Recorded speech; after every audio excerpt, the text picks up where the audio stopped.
और ये है डिप्लोमेसी नहीं दोस्तों, ये रेवोल्यूशन है। और ये कोई और नहीं, ये मोदी जी कर सकते थे। बताया जाता है कि ट्रम्प की पॉपुलैरिटी गिरती जा रही है। ऐसी हालत है अंबर जी कि खुद के वॉशिंगटन डीसी में उनको नेशनल गार्ड्स मंगाना पड़ रहा है। डोनाल्ड ट्रंप जिस तरह से भारत के साथ बिहेव कर रहे हैं, बार बार वो टैरिफ की धमकी देते हैं, कभी कहते हैं टैरिफ 80% कर दूंगा, कभी कहते हैं जी टैरिफ ऑलरेडी 50% तो कर ही दिया है। तो मोदी जी ने एक मास्टर स्ट्रोक निकाला।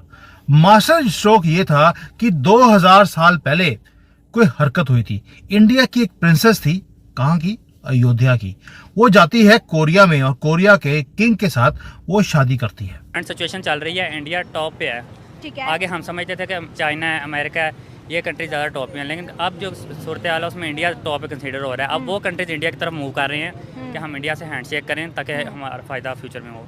भारत किसी भी दबाव में नहीं आ रहा है और यही वजह है कि जो White House trade adviser Peter Navarro है, उन्होंने इतने बड़े बड़े बोल भारत को लेकर बोले हैं। क्या डोनाल्ड ट्रंप यहाँ कोई गलती कर रहे हैं? डोनाल्ड ट्रंप की हमेशा से भारत के साथ बहुत दोस्ती यारी रही है। उन्होंने यहाँ तक कह दिया है कि भारत के साथ क्रिटिकल टेक्नोलॉजी शेयर करना भी ठीक नहीं है क्योंकि वो रशिया के साथ काफी क्लोज है। जिस कंट्री की इकोनॉमी अच्छी होगी, दूसरा कंट्री उसकी इकोनॉमी देख के उसके साथ ज्वाइन करेगा, ऐसी बात है। हाँ। अब हमारी इकोनॉमी क्या है? कोई इकोनॉमी नहीं है। कितने हमारे जो यंग जनरेशन आ रही है, जॉबलेस हैं सारे, ठीक है। कहीं ना कहीं ट्रम्प बैकफुट पे है, उसको एक तरह से विन चाहिए, उसको यूक्रेन और रशिया के बीच में पीस सीज फायर कराना है और वो कुछ भी करने को तैयार है। मोदी जी ने एक खेल और कर दिया। अभी साउथ कोरिया की पूरी टीम भारत में पहुंची हुई है और उनके साथ डील क्या किया है?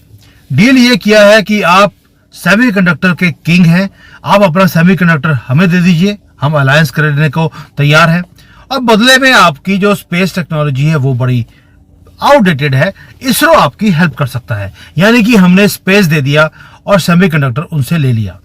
अब बोलेंगे यार इतना आसान कैसे था? साउथ कोरिया वाले इतने आसानी से ये काम नहीं करते हैं। तो मोदी जी ने एक मास्टर स्ट्रोक निकाला। मास्टर स्ट्रोक ये था कि 2000 साल पहले कोई हरकत हुई थी। इंडिया की एक प्रिंसेस थी, कहाँ की? अयोध्या की। वो जाती है कोरिया में और कोरिया के किंग के साथ वो शादी करती है।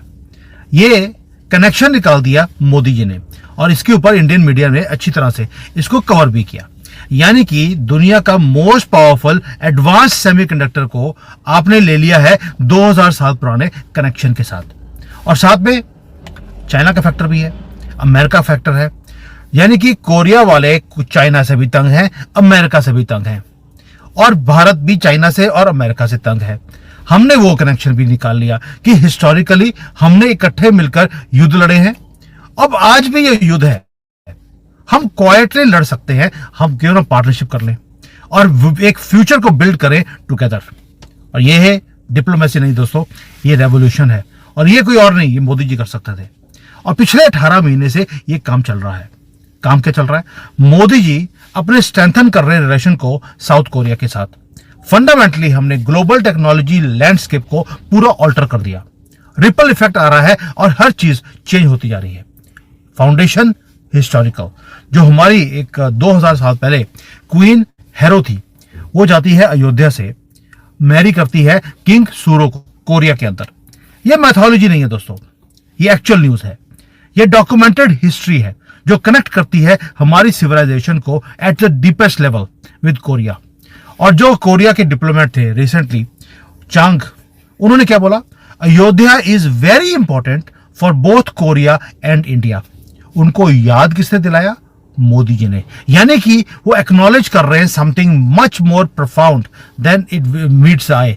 वरना कोरिया वाले अयोध्या के को इतना इंपॉर्टेंट क्यों मानते हैं? क्योंकि हमारे roots are much deeper than trade, deeper than politics, deeper than military alliances. और यहीं पर सारी गेम को चेंज कर दिया मोदी जी ने। यानी कि वर्ल्ड फोकस कर रहा था एशियन कनेक्शन के ऊपर, जो हमने याद दिला दिया, लेकिन मोदी जी को कुछ और दिखा। मोदी जी को दिखा कि यार एशियन कनेक्शन के साथ साथ मुझे कुछ और भी चाहिए। वो है कोरिया का सेमीकंडक्टर का डोमिनेंस। उनको दिखा 60% जो मार्केट शेयर है मेमोरी सेमीकंडक्टर्स का, मुझे वो चाहिए। उनको दिखा 70% कंट्रोल ऑन ड्रैम प्रोडक्शन, उनको वो दिखा। यानी कि उन्होंने एक कैलकुलेटिव मूव दिया कि अगर मुझे अपने देश को रीशेप करना है तो मुझे हिस्टोरिकल कनेक्शन दिखाकर मुझे ये चीजें चाहिए। और साउथ कोरिया सिर्फ सेमीकंडक्टर ही नहीं बनाता, दे आर सेमीकंडक्टर देमसेल्व्स।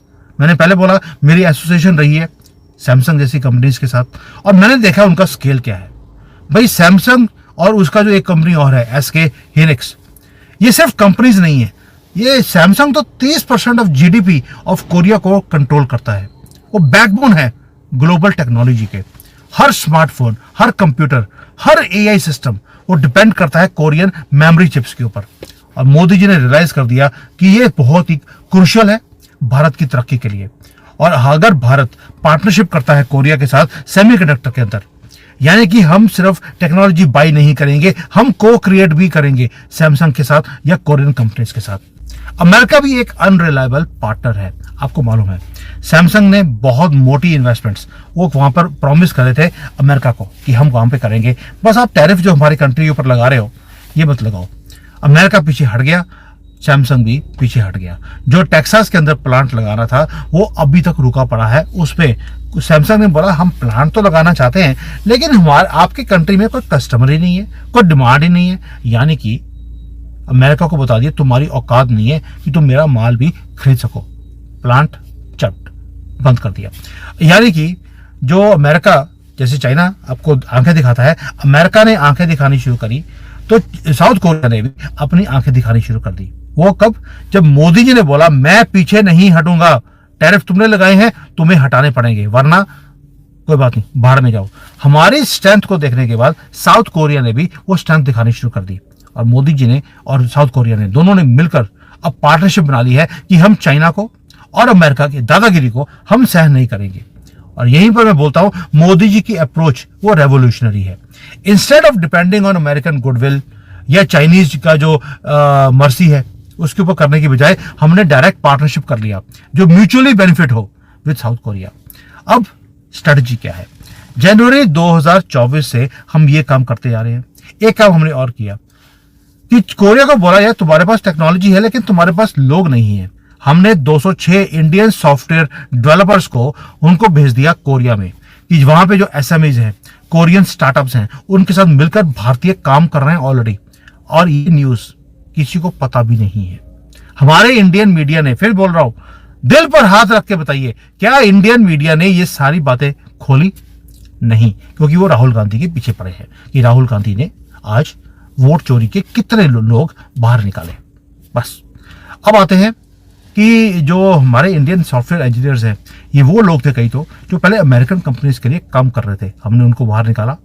यहाँ काम करने की जरूरत नहीं है क्योंकि तुम्हें धक्के मार के ये बाहर निकाल ही देंगे। तुम्हें कोरिया भेजते हैं जहां पर हमने नई पार्टनरशिप को किया है। और यहाँ पर ना तो चाइनीज की इंटरमीडिएटरीज है, डायरेक्ट पार्टनरशिप है इंडियन टैलेंट का विद कोरियन इनोवेशन, ताकि म्यूचुअली हम चीजों को डेवलप कर सकें और बेनिफिट मिले।